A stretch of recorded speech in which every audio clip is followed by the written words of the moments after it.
Come back to my YouTube channel world literature. आज जो topic discuss करने वाले हैं वो है लीडिया डेविस का ऐसे 21 players of translating and a silver lining. ये जो ऐसे है सीक्वल है 11 प्लेयर्स ऑफ ट्रांसलेटिंग का, लीडिया डेविस का फर्स्ट ऐसे। इस essay जितना हो सका उतना अच्छे से अंडरस्टैंड करने की कोशिश करेंगे। इसको जो है वो हम लोग 2 to 3 पार्ट्स में जो है वो डिवाइड करेंगे। आज फर्स्ट पार्ट है इस वीडियो का, जिसमें हम 21 प्लेयर्स ऑफ ट्रांसलेटिंग का इंट्रोडक्शन देखेंगे और इसके कुछ मेजर की पॉइंट्स देखेंगे बहुत ही इजी लैंग्वेज में।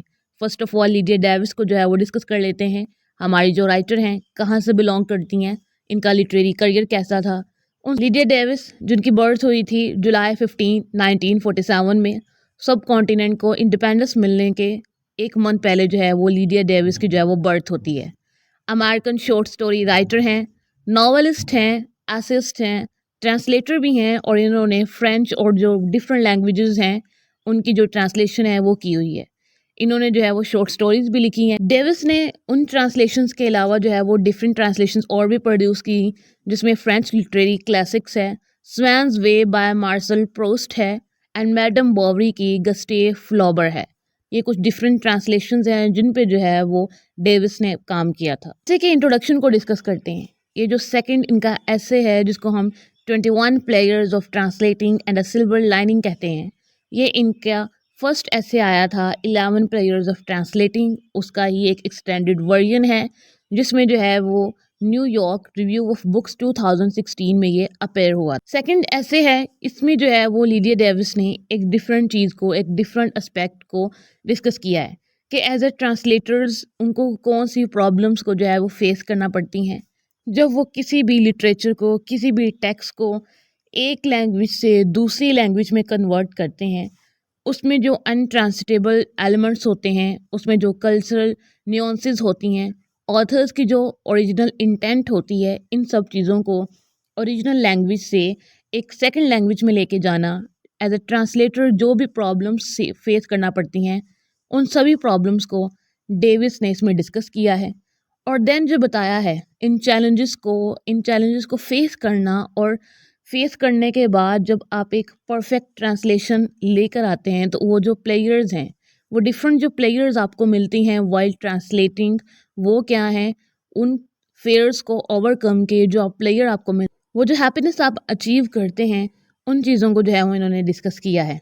First of all as a translator आपको किन प्रॉब्लम्स का सामना करना पड़ता है, देन उन प्रॉब्लम्स को फेस करके, उन फेयर्स को ओवरकम करके जो जॉय, जो प्लेयर, जो आप सक्सेस आपको मिलती है, मीन्स के एक परफेक्ट ट्रांसलेशन की सूरत में उन चीज़ों का जो रिज़ल्ट है उसको इन्होंने अपने इस ऐसे में, इसमें अपना एक्सपीरियंस इस ऐसे में शेयर किया है। बहुत ही सिंपल लैंग्वेज में जो है ना वो हम इन पॉइंट्स को समझने की कोशिश करेंगे। फर्स्ट जो हमारा पॉइंट है इसमें है कि enjoying the challenge of finding accurate and fitting expressions in the target language। First of all जिस चीज़ को enjoy किया जाता है या फिर जो चीज़ आपको प्लेजर देती है वो है टारगेट लैंग्वेज में आपने कौन से एक्सप्रेशंस को फिट करना है। मीन्स कि आपके पास एक टेक्स्ट आया है, अब उस टेक्स्ट को आपने ट्रांसलेट करना है।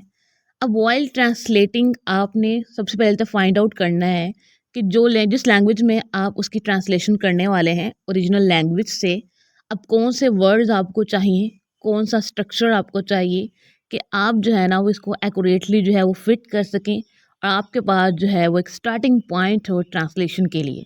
देन जो है वो सेकंड पॉइंट होता है engaging creatively in finding solutions for phrases that do not directly translate. हमारी लैंग्वेज में, कोई भी लैंग्वेज ले लें, कुछ ऐसी फ्रेजेस होती हैं जिनकी ट्रांसलेशन नहीं होती है।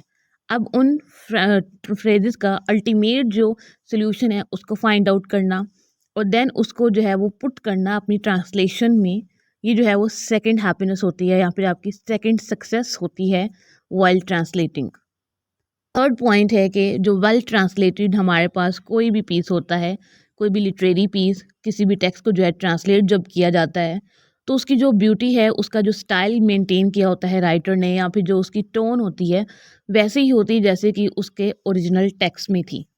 फोर पॉइंट है investigating meanings, usages and historical context to ensure fidelity to the original text.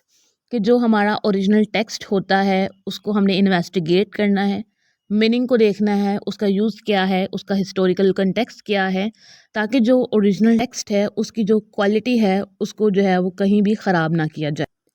Point fifth है gaining knowledge not just about another language, कि जब हम लोग ट्रांसलेशन करते हैं, एक लैंग्वेज को रीड करते हैं, हमने ओरिजिनल लैंग्वेज को पढ़ना है, देन ही उसको अपनी लैंग्वेज में ट्रांसलेट करना है।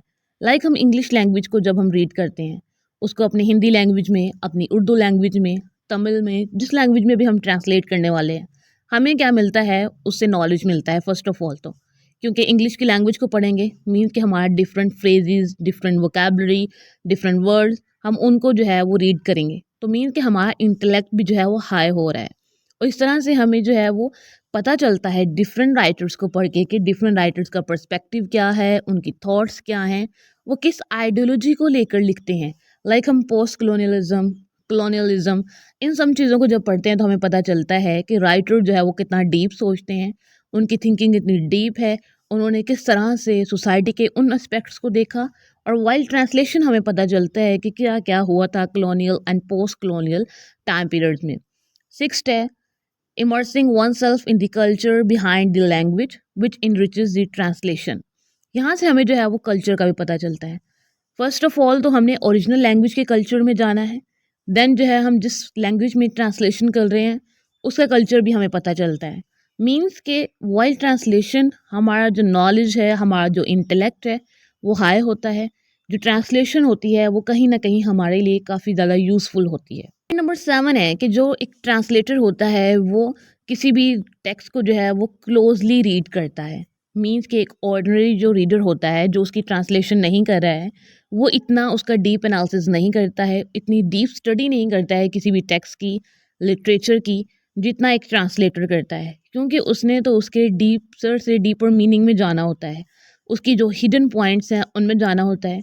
इसलिए जो ट्रांसलेटर होता है वो डीपली, या फिर हम कह सकते हैं क्लोज रीडिंग करता है किसी भी टेक्स्ट की।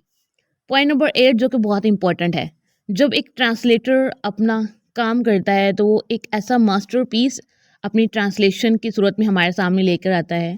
अपनी ऑडियंस को वो जो है वो ऐसा टेक्स्ट देता है जिसकी कोई वैल्यू होती है, जो कि एक वेल क्राफ्टेड ट्रांसलेशन होती है, जिससे जो है वो उस टेक्स्ट का ओरिजिनल जो इम्पैक्ट था वो तो था ही, लेकिन आफ्टर उसकी ट्रांसलेशन जो है उसका इम्पैक्ट जो है वो और इंक्रीज़ हो जाता है।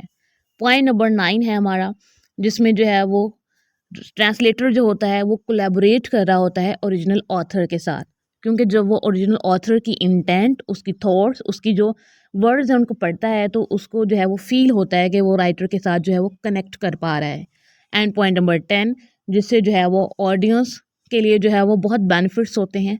आफ्टर ट्रांसलेशन जो हमारे बहुत ही ओल्ड टाइम के हिस्टोरिकल टेक्स्ट हैं, उनको जब ट्रांसलेट किया जाता है तो वो फ्यूचर की जो हमारी जनरेशन्स हैं, ऑडियंस है, उनके लिए बहुत बेनिफिशियल होता है।